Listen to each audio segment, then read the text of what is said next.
Un mes después de la tragedia, en Quibdó, las familias desplazadas hicieron un ritual con cantos, alabados y gualíes a orillas del río Atrato.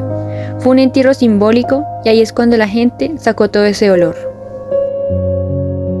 Desplazados regresan a Ojayán el voto del Niño Chévere en el 2002. Entre ellos está Domingo cantando. A Domingo Chalá Valencia le decían el recoge muertos porque cuando veía bajar un cuerpo por el Atrato decía: ¡ay hombre, hay que darle cristiana sepultura! Las voces y pasos de quienes se movilizan por la paz nunca son en vano. Desearía con toda mi alma que ese niño estuviera vivo para abrazarlo y contar su historia. El 21 de febrero de 2005 mataron a Alfonso Bolívar, a su esposa Sandra y a sus dos hijos, Santiago de 20 meses y su hermana Natalia de 5 años. Las familias habían sido mutiladas y tiradas entre las plantas de cacao. La niña sobreviviente de Alfonso Bolívar clavaba una cruz en la tierra que cubría a su padre.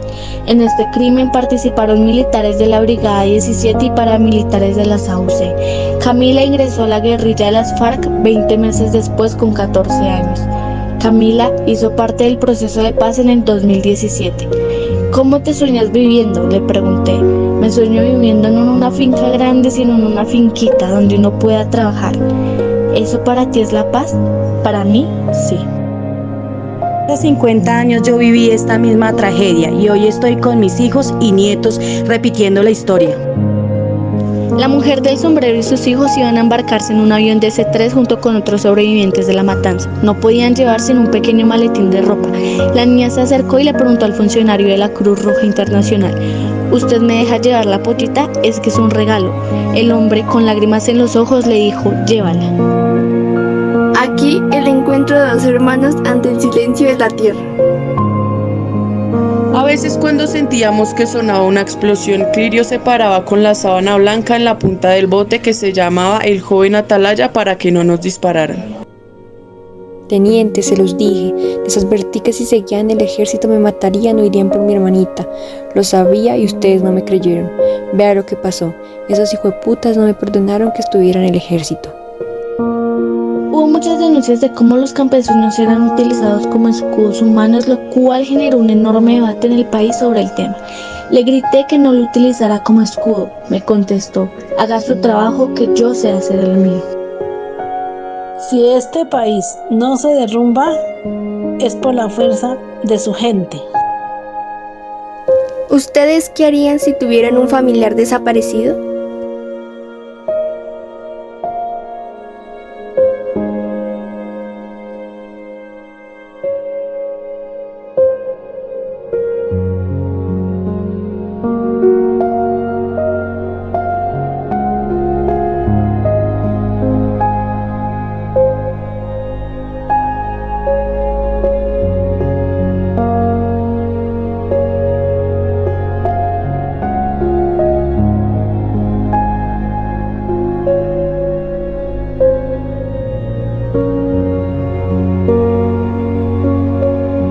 Las heridas de guerra no quedan solo en los cuerpos, también se producen en el paisaje, en las poblaciones, como ocurrió en El Aro, Antioquia.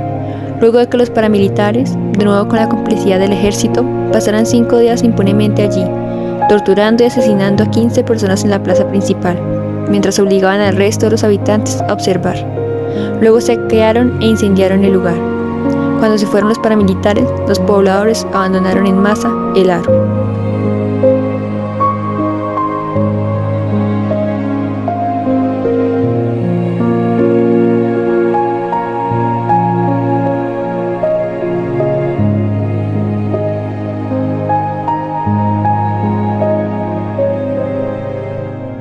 Los niños, desde muy pequeños, llevaban unos sombreros muy elegantes, como los que usaban sus papás, pero cuando tenían que huir, muchas veces iban descalzos, o con botas rotas, o remendadas, que eran 2 o 3 tallas más grandes que las suyas. A los padres les faltaban brazos para abrazar a sus hijos y protegerlos. No supo si fueron 4 o 5 los hombres que la violaron. Con el mismo objeto cortopunzante con el que marcaron su brazo, le hicieron cortaduras en sus senos y piernas. También tenía varias quemaduras de cigarrillo. Esas marcas desaparecieron de su cuerpo, pero nunca de su alma.